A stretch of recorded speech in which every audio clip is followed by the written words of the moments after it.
The first time it happened, I thought it was stress, just my brain misfiring in the dark. Then I saw the mark it left on glass, the way a fingertip can drag warmth into a cold window. 4 different nights, 4 different places. And each time, the air went still like it was holding its breath because something unseen had come close enough to ask for something it couldn't take on its own.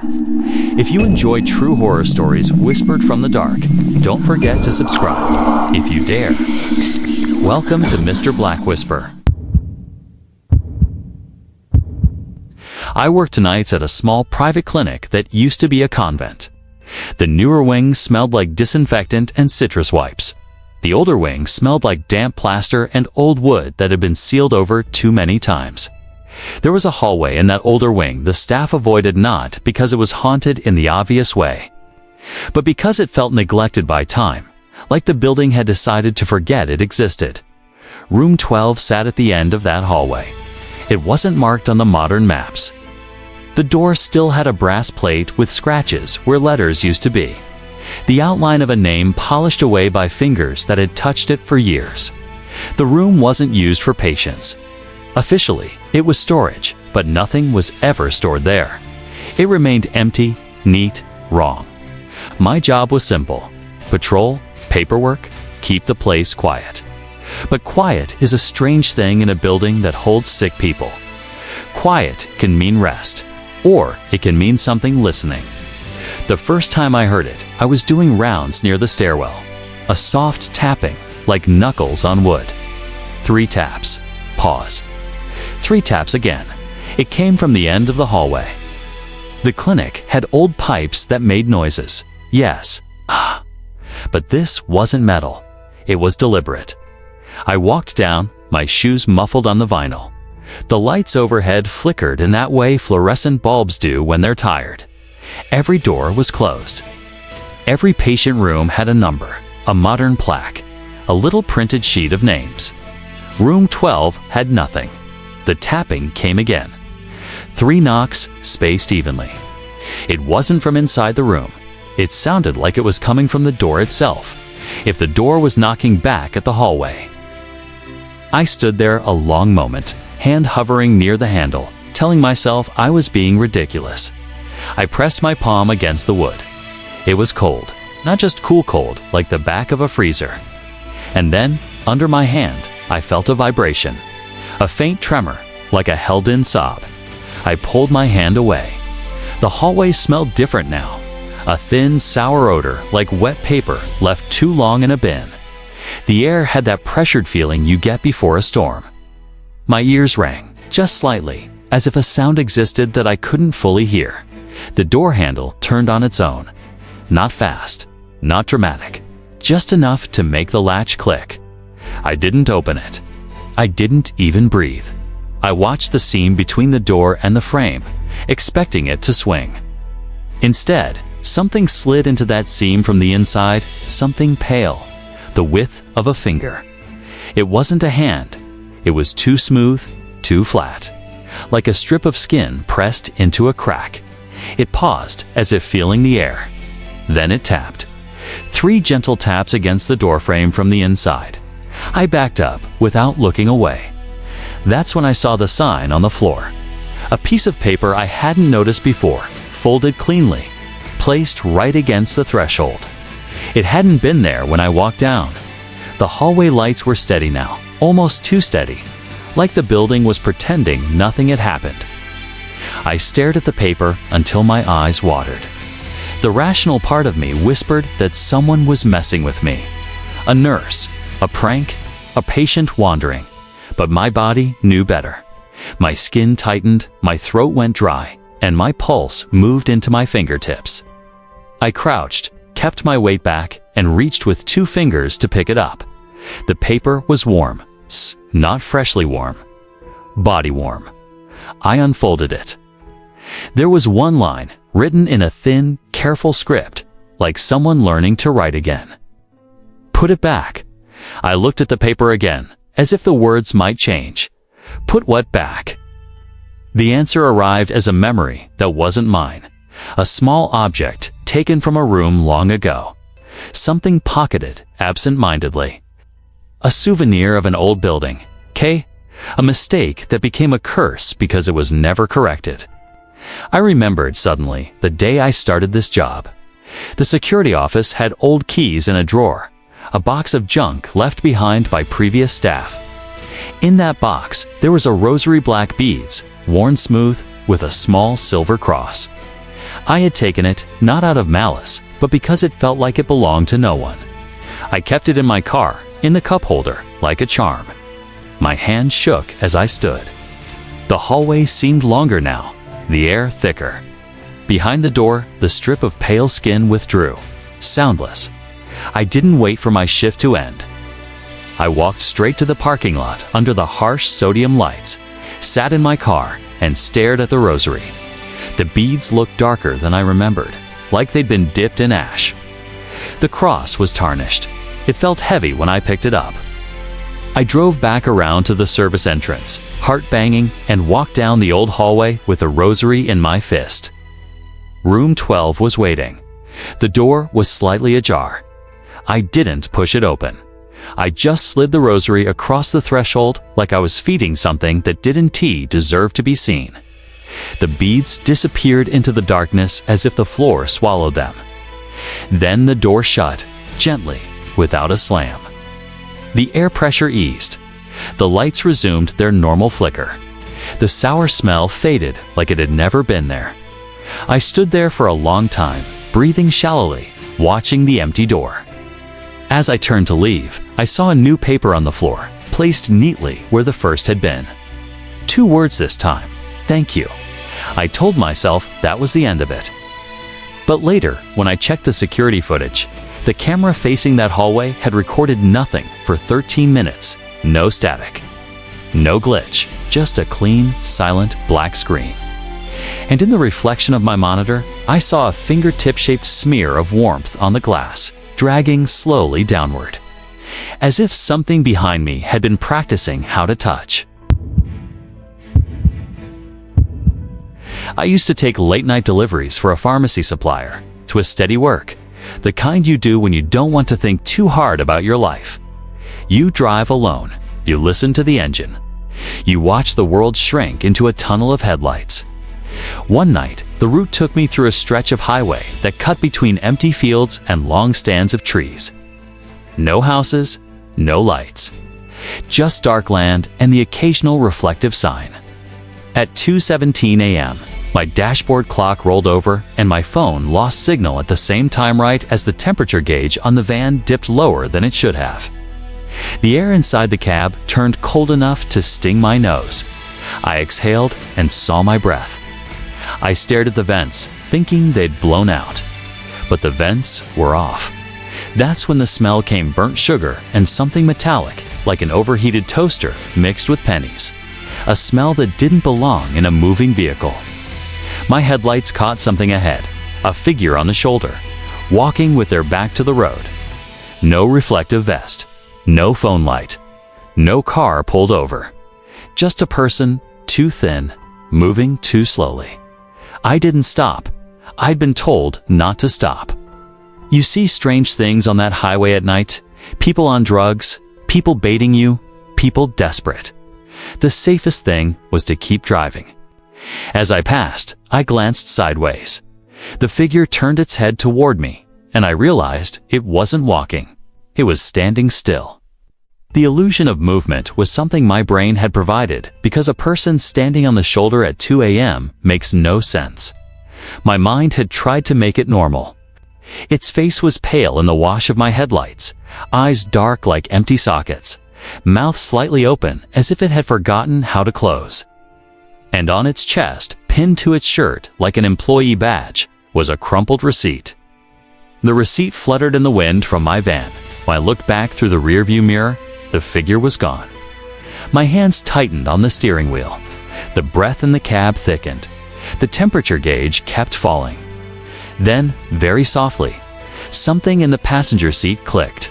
A pen. I didn't keep a pen there. I turned my head inch by inch. A receipt lay on the seat beside me. White paper, fresh, folded once as if placed deliberately. my stomach dropped. There was no way it could have gotten there.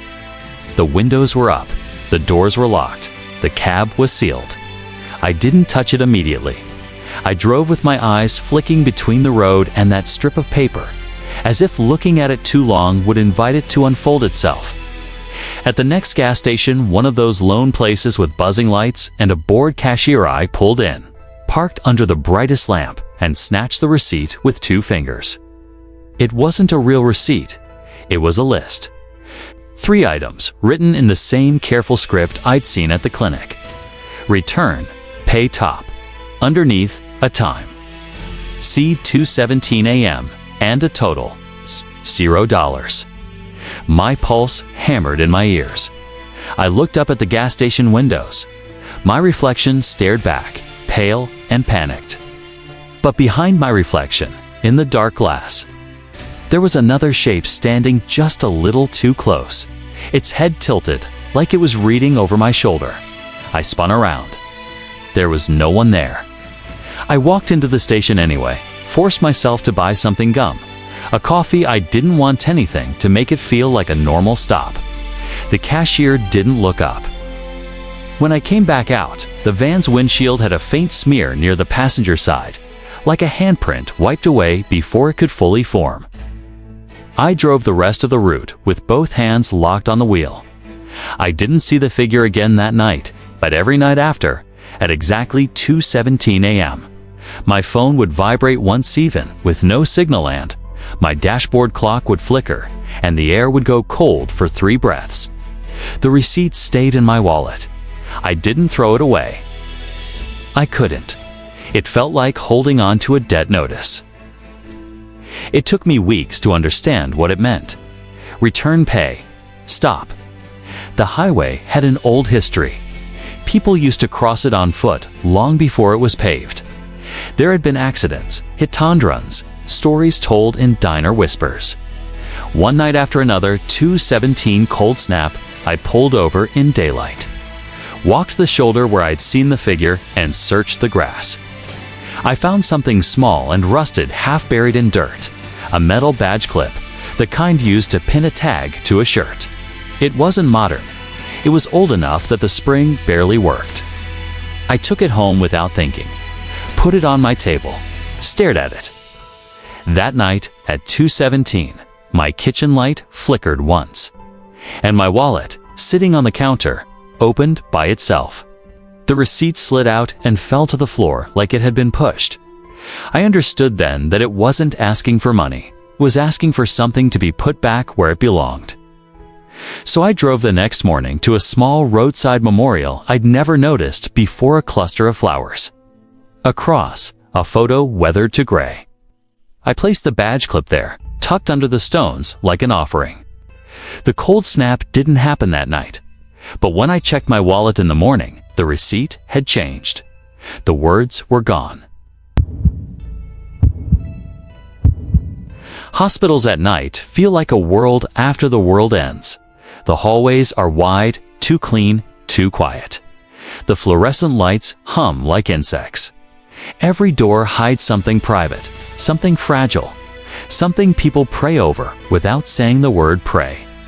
I worked as a night orderly for a short time, mostly moving equipment, cleaning rooms after discharge, escorting patients when the day staff was stretched thin. You learn quickly to keep your eyes down and your voice low. You learn that grief has weight and it settles into corners. The children's ward had a rule: no bells, no chimes, no toy sound makers, no jingling. Kids can't rest when the air is full of noise, and parents can bear it when a bell rings and they don't know what it means. But on my 3rd week, I heard one. A single bell sound, soft and clear, floating down the hall like a drop of water. It didn't come from any room. It came from the far end, past the nurse's station, past the supply closet, near the stairwell door that led to a service corridor. I froze with a linen cart in my hands. The bell sounded again, slightly closer. I rolled the cart forward, slow. The wheels squeaked despite my effort, and the squeak felt loud enough to wake ghosts. The air grew colder with each step, but not in the normal AC way. This cold had intention, touched against my cheeks like fingers. It made my eyes water. At the end of the hall, a small object sat on the floor. A brass bell, like a desk bell, the kind you tap for service. Polished, old, completely out of place. I stared at it, waiting for someone to step out and laugh, to tell me it was a prank. No one did. The bell rang on its own, without being touched. A tiny sound, a command. I backed up because every instinct screamed not to go near it. Then the lights dimmed just a fraction, like the building side, and I heard something else. Not a voice, not words. A thin, breathy sound that suggested a child trying to speak without lungs. My skin prickled. My mouth went dry. My eyes slid to the stairwell door. There, taped to the metal, was a crayon drawing. It wasn't there earlier. I knew it wasn't. I'd walked past that door 10 times that night. The drawing showed a stick figure lying in a bed, surrounded by tall figures with blank faces. Above the bed was a dark scribble, heavy, like storm clouds. And in the corner, drawn carefully, was a bell. Under the drawing, written in uneven child handwriting, "Ring it for me." I didn't want to. I didn't want to participate in anything I didn't understand. But the ward had a history. Kids came in, kids left. Sometimes they left without walking. Sometimes they left in silence. I looked down at the bell. It looked harmless. It looked like something you could buy at a thrift store, but the air around it felt dense, like water. I crouched. My fingers hovered. The bell rang softly on its own again, impatient now. I touched it with one finger. It was warm, warm like skin, like someone had been holding it. I lifted it. It was heavier than it should have been. The brass felt almost sticky, as if coated in a thin film. The moment I picked it up, the hallway light steadied. And from behind me, I heard footsteps barely there, quick, small. A child running, but there was no one in the hall. I turned, bell in hand, and saw the linen cart rolling by itself, a few inches at a time, as if pushed. It moved toward one particular room, room 417, a room that, according to my shift log, was empty. The child who had stayed there had been discharged days ago. The cart bumped the door gently, once, twice, then it stopped. My hands trembled. I walked to the door, bell still in my grip. The smell in the air changed sweet, like shampoo, and something else beneath it. Something like old breath. I pushed the door open. The room was dark, moonlight slicing across the bed rails. The bed was empty, but the sheets were pulled back as if someone had just stood up. And on the pillow, pressed into the fabric, was the shallow shape of a head. Like someone was lying there, invisible, but heavy enough to dent the cloth. I stood in the doorway, unable to move. The bell in my hand felt like it was pulling downward, as if something wanted it closer. A slow realization crept up my spine. This wasn't about scaring me. It wasn't about haunting. It was about being acknowledged. Some people die in places like this without anyone noticing the moment. The machines beep, the staff changes shifts. The world keeps moving. And the person becomes a chart, a room number, an empty bed. The bell wanted a witness, so I rang it. Once the sound was small, almost polite. The indentation on the pillow eased. The air in the room warmed by a degree. The sweet smell faded. In the corner, a shadow that didn't belong to any object softened and thinned, like smoke dissipating. I stepped back. I set the bell gently on the bedside table, like setting down something sacred. Then I closed the door. The next morning, a nurse asked me why there was a bell in 417. She looked unsettled, like she'd dreamed it and couldn't shake it. I told her I didn't know. I didn't tell anyone else. A week later, room 417 had a new patient, a little boy. And on his first night, he slept without crying. But sometimes, when the ward is quiet and the lights hum just right, I still hear a soft bell sound far away, not calling for help, just reminding me someone once asked to be noticed. After my aunt died, I was asked to clean out her house. It sat at the edge of a quiet neighborhood where the streetlights were spaced too far apart. The kind of place that seems safe in the afternoon and feels exposed at night. My aunt had lived alone for years. She was private, organized, the type to label her pantry shelves. When I walked in the first time, the air smelled like lavender and dust. The furniture sat perfectly in place, as if she might return at any moment and complain if I moved anything. I worked during the day at first. Boxes, donations, trash bags. The quiet was manageable while the sun was up, but time ran out. I had to finish in one last night. I arrived just after 9 p.m. The house was dark except for the porch light. The key turned too easily, like the lock wanted to open. Inside, the silence was heavy, not peaceful, expectant. I turned on lamps, avoided the overhead lights. Overhead lights make empty houses look like crime scenes. Lamps make them look like someone still lives there. I packed dishes, folded linens, found old photos. Each time I opened a closet or drawer, the air felt a little colder, as if the house was noticing. Around midnight, I heard a sound from upstairs. Not a bang. Not footsteps. A soft dragging, like fabric pulled across wood. I froze with a box in my arms, listening. The dragging happened again, slow, patient. My aunt's bedroom was upstairs. I told myself it was settling. Pipes, the house cooling. Any excuse. But then my phone buzzed. No signal in that area, yet it buzzed anyway, as if receiving a call. The screen lit up. No number, no name. Just one word where the caller ID should be. Give. My throat tightened. I stared at the screen until it went dark again. Then, from upstairs, the dragging stopped, and the smell changed. Lavender vanished. In its place came something like cold soil, like a basement that hasn't been opened in years. I set the box down and climbed the stairs with slow steps, palms sliding along the banister. The wood felt slightly damp. My breathing sounded too loud. At the top of the stairs, the hallway was black.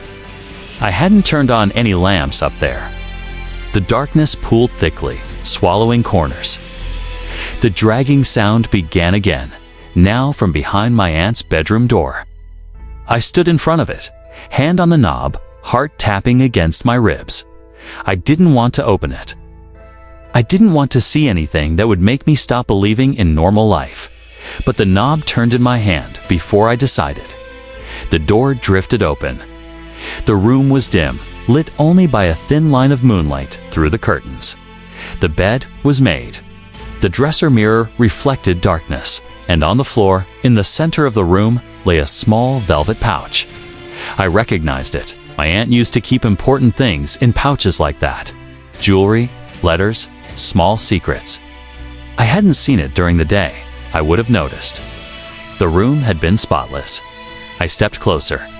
The pouch looked old, but not dusty, as if it had just been placed there. My phone buzzed again. Give. I crouched and picked up the pouch. It was heavier than it should have been, and warm like someone's hand had been wrapped around it. My fingers trembled as I loosened the drawstring. Inside was a ring. Not expensive, not flashy. A simple gold band, worn thin, with an inscription on the inside. It was my aunt's wedding ring. She'd never worn it. Not since her husband disappeared. It was one of those family stories that always ended in silence. He left one day, never came back. No body, no answers. Just absence.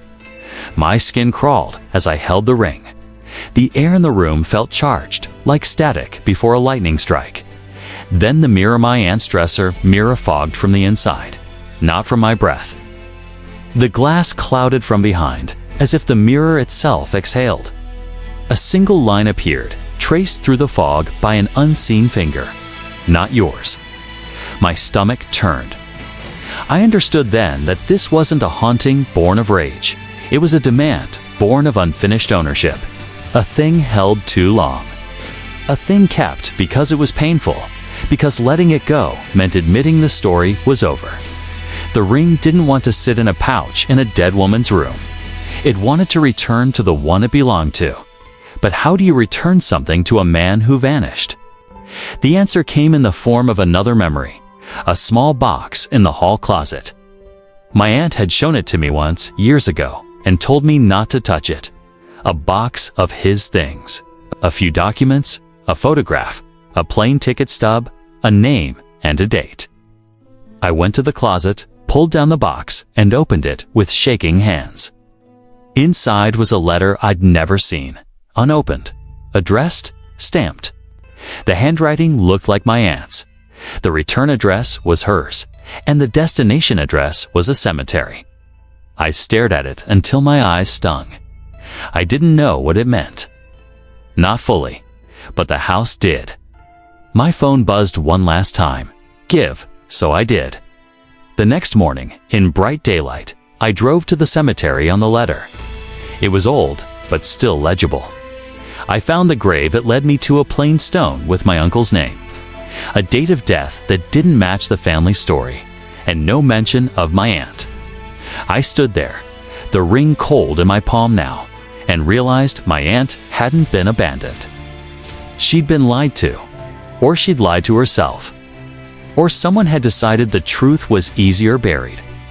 I placed the ring at the base of the stone, under the grass, like returning a borrowed breath. The wind shifted. The air warmed. The heaviness in my chest eased. That night, back at my aunt's house, the silence felt different, not expectant. Finished, I locked the door, turned off the lights, and stood on the porch a moment before leaving. In the upstairs window, where the bedroom mirror faced outward, a faint smear of fog appeared on the glass from the inside, and in it, 2 words formed slowly, like a final exhale. Paid in full. I drove away without looking back, 'cause some debts don't want to be remembered, they just want to be returned.